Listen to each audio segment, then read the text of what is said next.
क्योंकि जब हम रंगों की बात करते हैं और गुलाल एक दूसरे को लगाते हैं तो हमारे मन में चाहे कितनी भी खटास क्यों ना हो किसी के प्रति, लेकिन रंग लगाने के साथ, एक दूसरे को गले लगाने के साथ में, एक दूसरे को मिठाइयाँ खिलाने के साथ में ये रंगों का त्यौहार और पक्का और गहरा हो जाता है और इससे हमारे रिश्ते भी और मजबूत होते चले जाते हैं। तो आज इस रंग रसिया के कार्यक्रम में हम आप लोगों के लिए एक ऐसा अवसर लेकर के आए हैं जिसमें हम उस समा को बांधने की कोशिश करेंगे कवियों के जरिए, और भारत की जो संस्कृति रही है, भारत के जो त्योहार रहे हैं, खासतौर पर जब हम रंगों के त्योहार यानी होली की बात करते हैं तो होली में व्यंग्यात्मक रंग भी छोड़े जाते हैं और हमने देखा है कि हंसी ठिठोली के भी रंग होते हैं। यहाँ पर चुनावी रंग में भी रंगा हुआ भारत नजर आता है। तो हर छंद को हम छूने की कोशिश करेंगे, हर क्षेत्र को लेकर के हम बात करेंगे। और सबसे पहले मैं आप लोगों के साथ परिचय करवा देती हूं अपने खास मेहमानों का जो इस वक्त हमारे साथ स्टूडियो में मौजूद हैं। तो एक एक करके सबसे पहले मैं आपको बता देती हूं कि हमारे साथ डॉक्टर चेतन आनंद जी जुड़े हुए हैं, डॉक्टर अनिल वाजपेयी जी कवि हमारे साथ जुड़े हुए हैं, डॉक्टर नीरज चतुर्वेदी जी कवित्री हमारे साथ जुड़ी हुई हैं, नीरजा चतुर्वेदी जी, और डॉक्टर मीनाक्षी कुमार जी हमारे साथ कवित्री जुड़ी हुई हैं। आप सभी का बहुत स्वागत है हमारे रंग रसिया कार्यक्रम न्यूज़ इंडिया पर। तो एक एक करके हम अपने अपने मेहमानों के पास जाएं और सबसे पहले मैं डॉक्टर चेतन आनंद जी आपका रुख कर रही हूं, क्योंकि जब हम बात होली की करते हैं, रंगों की करते हैं, तो हमने अक्सर ये देखा है कि लोग किस तरीके से रंग गुलाल जब लगाते हैं तो उनके चेहरे पर भी मन मन मुस्कान होती है, और मन मन मुस्कान के साथ में हम हमेशा ये कहते हुए सुनते हैं कि चलो छोड़ो, जो हुआ सो हुआ, गले मिलो और पुरानी बातें भूल जाओ। इसको लेकर के आप रंगों के त्योहार को अगर शुभकामनाएं लोगों को दें तो किन कविता की पंक्तियों के साथ में आप शुरुआत करना चाहेंगे?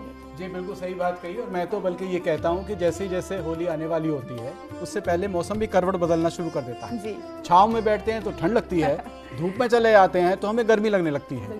तो मैंने लिखा एक जगह कि सर्दी गर्मी तेवर वाले दिनिये आंख मिचोली के, कि सर्दी गर्मी तेवर वाले दिनिये आंख मिचोली के, देते हैं संकेत हमें अब रंग बिरंगी होली के, देते हैं संकेत हमें अब रंग बिरंगी होली के। और पंक्तियां सुनिएगा कि कहीं धूप की तपन अधिक है और कहीं छांव की शीतलता, कहीं धूप की तपन अधिक है, कहीं छांव की शीतलता, कहीं तेज झोंके पूर्वा के, कहीं मेघ की कौतुकता, और बहके बहके दिन है आए फिर से आज ठिठोली के, और देते हैं संकेत हमें अब रंग बिरंगी होली के।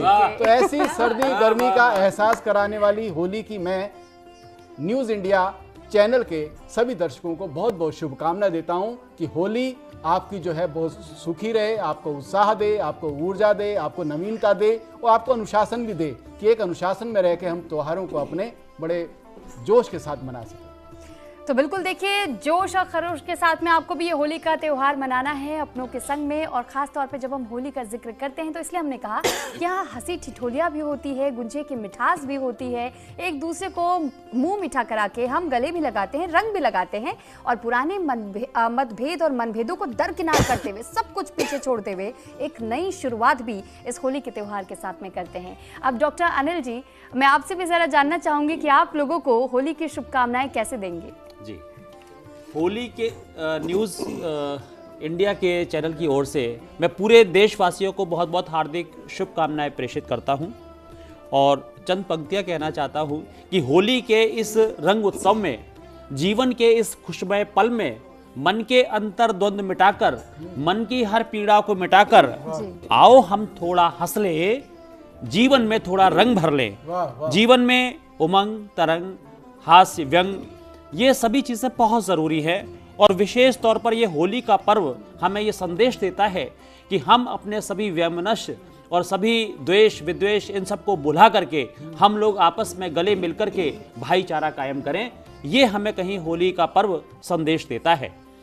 और जैसा कि सुरभि जी ने कहा कि ये उमंग का पर्व है और हास्य, हम लोग सब लोग मस्ती में डूबने का पर्व है, तो मैं कुछ पंक्ति कहना चाहता हूँ यहाँ पर कि मैंने अपनी धर्म पत्नी को एक फूल दिया, और उसमें से कहीं मुझे न सिर्फ हास्य बल्कि उसमें से व्यंग भी है इसमें।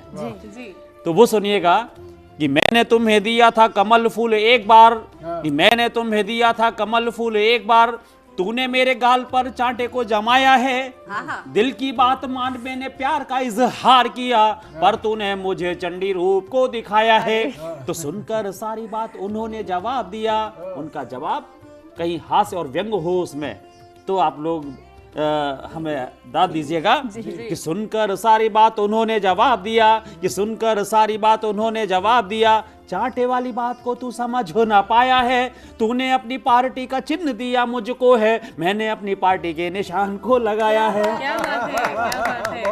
मैं धर्मपत्नी के साथ में चेतन जी के घर पे गया जी। धर्मपत्नी डॉक्टर आराधना वाजपेयी, उन्होंने चौके का मुआयना किया।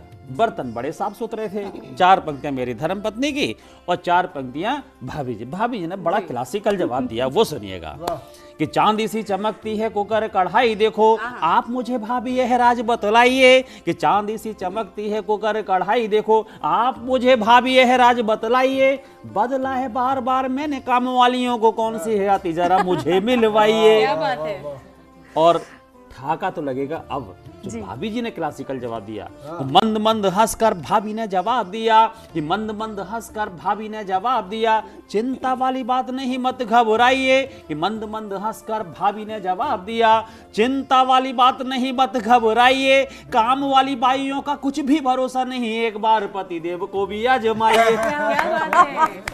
एक्चुअली सुरभि जी ये मेरे माध्यम से अपनी व्यथा कह रही है। तो ये देखिए, यही होते हैं चुटकुले अंदाज। जब हम खास तौर पे जब कवियों के साथ में बैठते हैं ना, तो एक अलग ही समा, एक अलग ही रंग जम जाता है किसी भी त्योहार में। और इसी वजह से आज हमने इस कवि सम्मेलन का आयोजन किया है, ताकि आपके भी चेहरे पर वो मन मुस्कुराहट हर कोई देख सके और आप भी बिल्कुल प्रसन्न हो सके, होली का त्योहार मना सके। अब हम अपने अगले मेहमान का भी रुख कर लेते हैं और हमारे साथ डॉक्टर नीरजा चतुर्वेदी जी भी जुड़ी हुई हैं। और इसीलिए अब नीरजा जी,